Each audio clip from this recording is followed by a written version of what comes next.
van a fusionar en una voluntad única y que no vamos a tener discernimiento o voluntades diferentes las partes unas de otras. Por el contrario, la ley establece mecanismos para que para que estos entes que se crean o estas organizaciones que se crean puedan funcionar a lo largo del tiempo y sean compatibles con las distintas voluntades de las partes que permanecen discernibles. Por eso acá yo les cito los artículos 160, 243, 244, 157 y 158 del Código Civil y Comercial de la Nación, en el caso anterior de la Ley General de Sociedades, porque esos artículos son los que establecen cómo se toman las decisiones en el caso de el 160 de una SRL, el 243 y 244 de una sociedad anónima, que no siempre estamos de acuerdo. Van a encontrar más de un caso en donde una asamblea, donde hay un socio o accionista que vota en contra.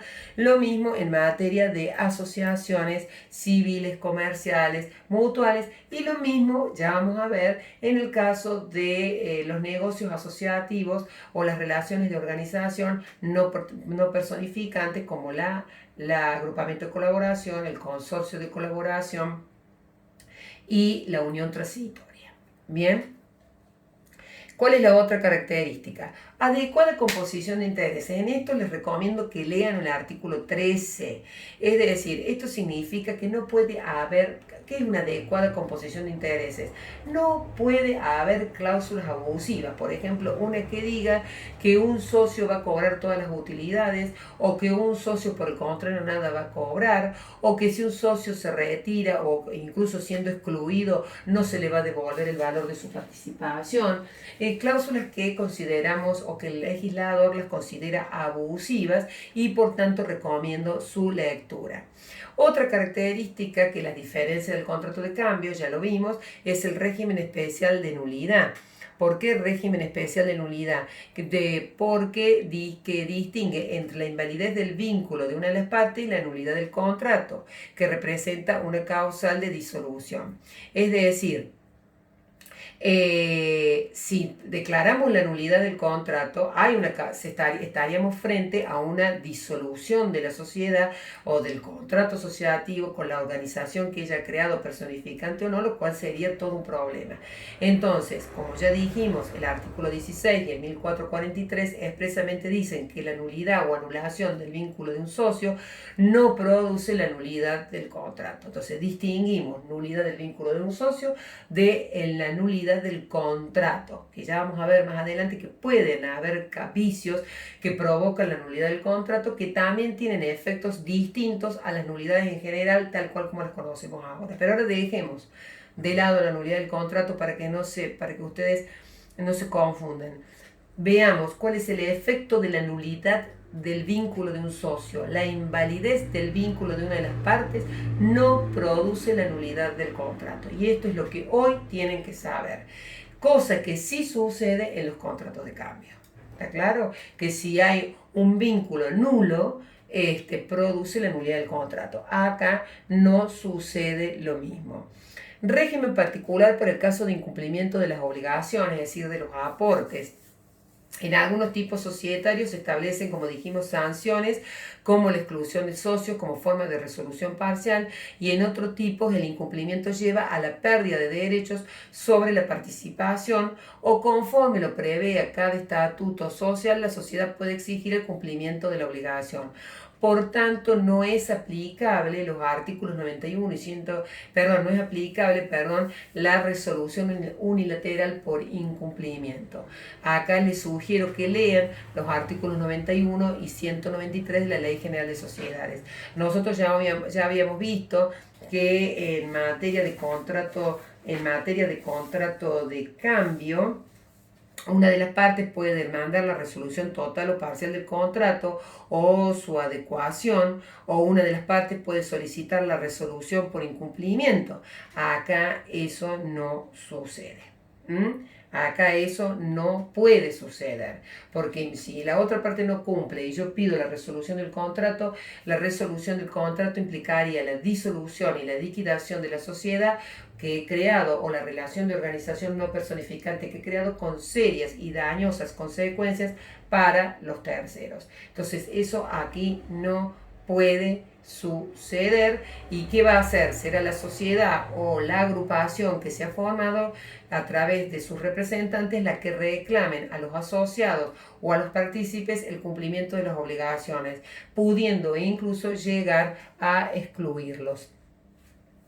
La resolución del contrato que acarrea disolución, acá ya estamos en un supuesto, supongamos que por alguna causal se resuelve el contrato de sociedad y se llega a la disolución, ya sea porque se ha producido una de las causales de disolución del artículo 94 de la Ley de Sociedades, siempre tiene efecto ex nunc. Nunca ex tunc. Es decir, si hoy resolvemos el contrato asociativo que da origen a una sociedad o que da origen a una relación de organización no personificante, siempre esto va a tener efectos hacia el futuro y nunca hacia atrás.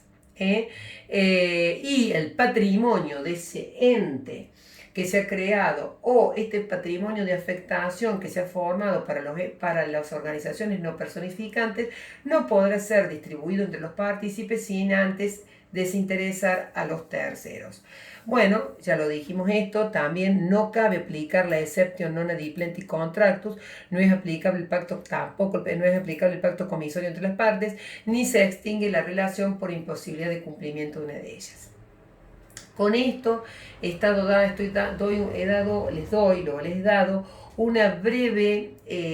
breve resumen, una breve introducción para que ustedes puedan entender las relaciones de cambio y las diferencias con pueden entender las relaciones de organización, pido disculpas, y pueden entender sus diferencias con las relaciones de cambio, sobre todo en materia de efectos.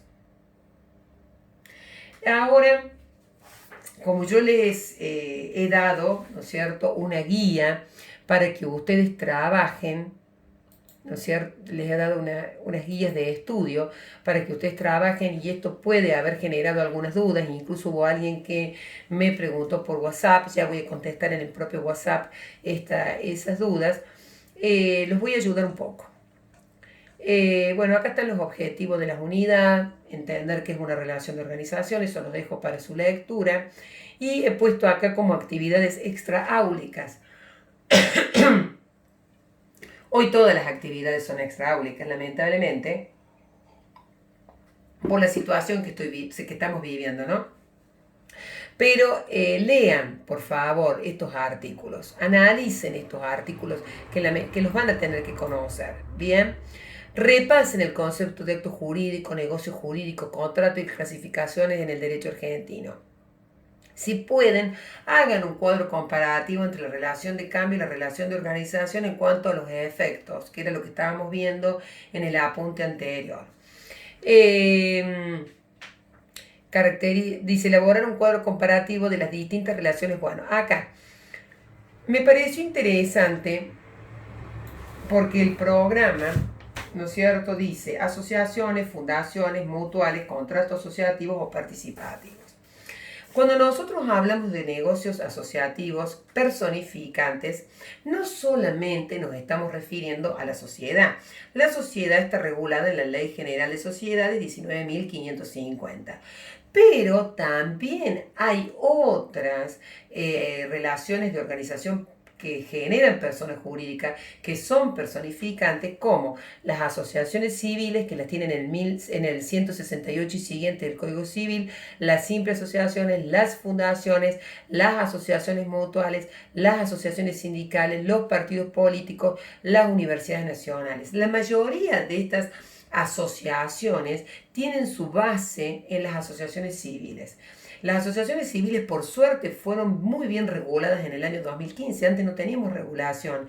Y perfectamente el código hace una introducción respecto a la persona jurídica y después habla de las características que tienen las asociaciones civiles.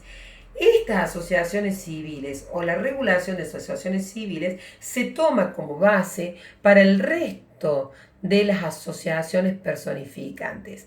La mayoría diría, todas estas asociaciones que cito no tienen fin de lucro y toman como base troncal la idea de una asociación civil.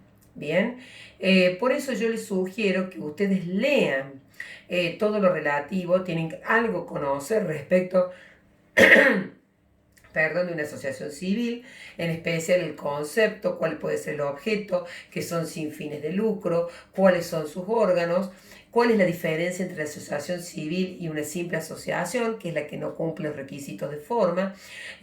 También es importante que conozcan qué es una fundación y después les he dado una serie de normas, la ley 2321 de asociaciones mutuales, las asociaciones sindicales, para que tengan un mero conocimiento, sepan nada más que el concepto, porque en estructuralmente son como una asociación civil, lo único que tienen distintas finalidades. Con respecto al Contralor del Estado, que alguien me preguntó por el WhatsApp, yo les dije acá, antes de esto, yo les decía acá, determine cuál es la organización madre o troncal que toma las relaciones de organización antes citadas, es la asociación civil, bien, que está dentro de, que está regulada por el Código Civil y Comercial. Bueno, y alguien me había preguntado bueno, no lo veo acá la pregunta, pero alguien me había preguntado en el WhatsApp respecto al Contralor. Al Contralor determine, bueno, no sé si cuadro comparativo de los efectos, bueno, no importa. Con respecto al Contralor, ustedes tienen que tener en cuenta que todas las asociaciones, todos los negocios asociativos personificantes, salvo algunas excepciones como las simples asociaciones que no cumplen las normas y las formalidades exigidas por la ley, y vamos a ver después en materia de sociedades, a las sociedades de la sección cuarta, que son las llamadas sociedades de hecho, todas ellas tienen que pasar por el tamiz del control del Estado. En Argentina tenemos una autoridad. Tenemos distintas autoridades de contralor, acá se respeta a rajatabla el sistema federal, porque cada provincia tiene un ente que depende del Estado, obviamente, que controla la constitución, el funcionamiento y la disolución, no solamente de las sociedades, sino también de las asociaciones sin fines de lucro.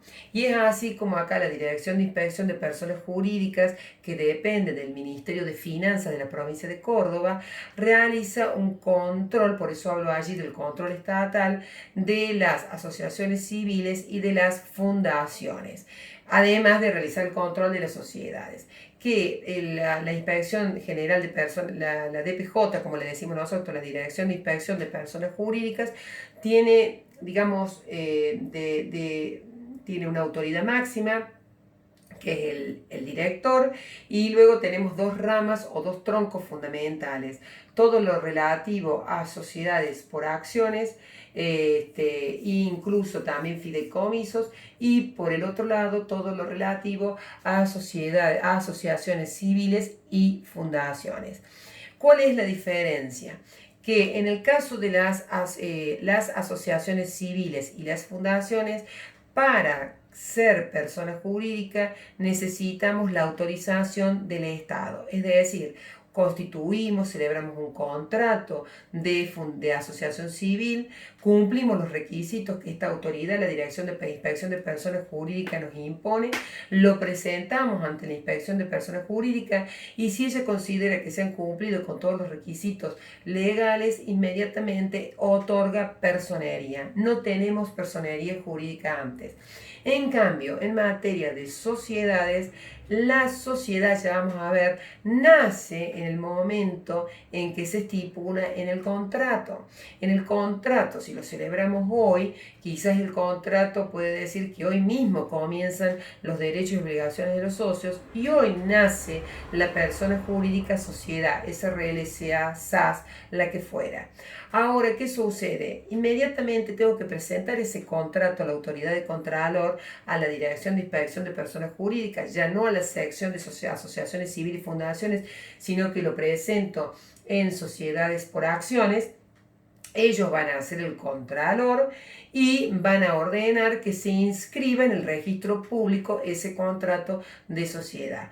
Pero no son ellos, no es el Estado el que le otorga la personería jurídica, porque es persona jurídica del momento que lo estipula, desde el momento que el contrato nace, del momento, perdón, que nace la sociedad, que pueden hacer en el mismo momento de la celebración del contrato, o el contrato puede decir que nace de acá a una semana, no importa, pero a partir del momento que el contrato establece que nace la persona jurídica, ahí nace la persona jurídica por voluntad de las partes. No necesitamos que el Estado nos otorgue personería como sí sucede en las fundaciones y en las asociaciones civiles. En materia de sociedades, una vez que la autoridad de control ve o corrobora que se han cumplido todos los requisitos, ordena que la sociedad se inscriba en el registro público.